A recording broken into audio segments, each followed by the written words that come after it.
कूर खेते फूल फूलल फूलवा जर गे माई कूर खेते फूल फूलल फूलवा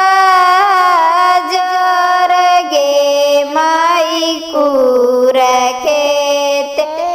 फूल फूलल फूलवा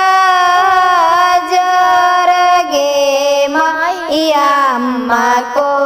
खे दिया जलमल दियावा कुमार गे मैया अम्मा को खे दिया जलमल दियावा कुमार गे मैया अम्मा को दिया जनमल दियावा कुमार गे माई कैसे कैसे रखवा पाप फूलवा जर गे माई कैसे कैसे रखवा पाप फूलवा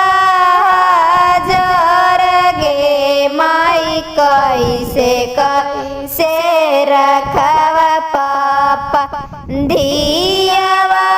कुमार गे माई कैसे कैसे